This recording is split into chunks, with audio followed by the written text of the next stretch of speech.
wild, inhospitable place. I was cold.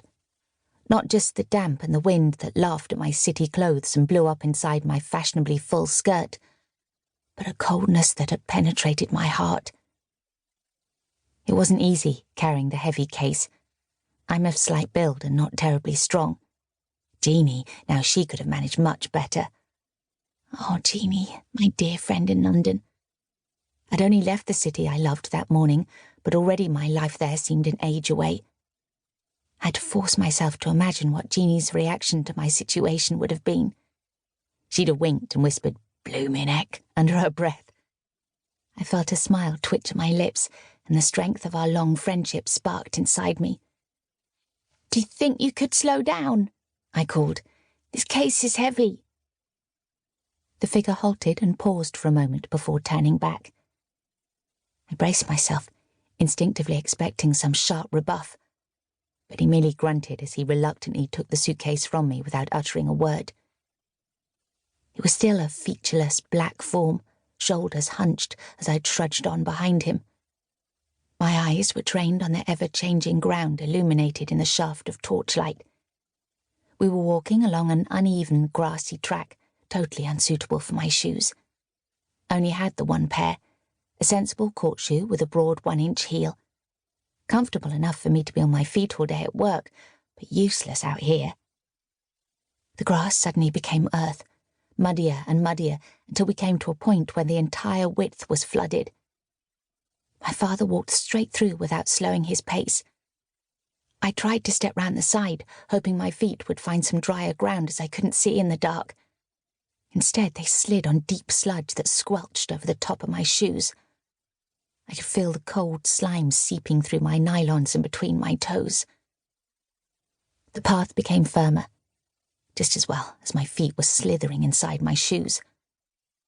I thought I could distinguish the inky bulk of a building on the left, and 50 yards or so further on, another which appeared to be below me. There must be a drop, so I was careful to follow exactly in my father's footsteps. Then he turned sharply between 2 stone walls, and the wind whipped across my face as I followed in his wake. The walls on either side must have funneled the airstream through the narrow gap, and I shivered inside my gabardine raincoat. I realised, though, that we were walking between some buildings, cottages, I assumed, and a second or two later, my father opened a door to the left. I wanted to get inside out of the cold, but the moment had come when I would see Sidney Latham face to face. I shut the door behind me.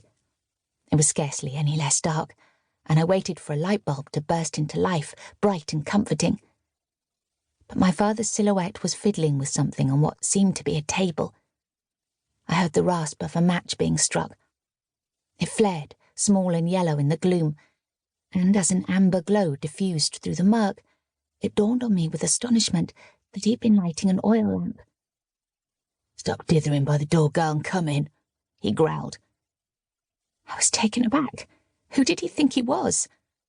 I felt like answering back, but thought better of it. I didn't want to start my new life on the wrong foot. "I'll just take off my shoes," I said instead. "They're muddy." "No need. You'll soon learn you can't keep mud out. Stone floor, just mops over. No lino or fancy rugs like you're no doubt used to." "I'll take them off anyway," I insisted, determined not to be intimidated. "Suit yourself," he shrugged. I stepped forward in my squelching, stockinged feet. It felt quite revolting, and the stone floor was so cold despite the surprisingly warm atmosphere. My father had lit a second lamp, turning it up so that the place flooded with a flickering, jaundiced radiance. We were in a kitchen. It was fairly small, perhaps 10 foot square. Even inside, the walls were bare stone. They looked as if they'd once been whitewashed, or perhaps it was just the light. A plain dresser with plates and cups and saucers stood along one wall, and in the centre was a simple wooden table with 2 rustic chairs. My father had his back to me, and I realised he was attending to an old cast-iron range. I was fascinated and yet horrified at the same time. I felt I'd stepped back 100 years. "I see you then." If his bark was curt and unfriendly, I wasn't going to let him see it had upset me. I tilted my chin.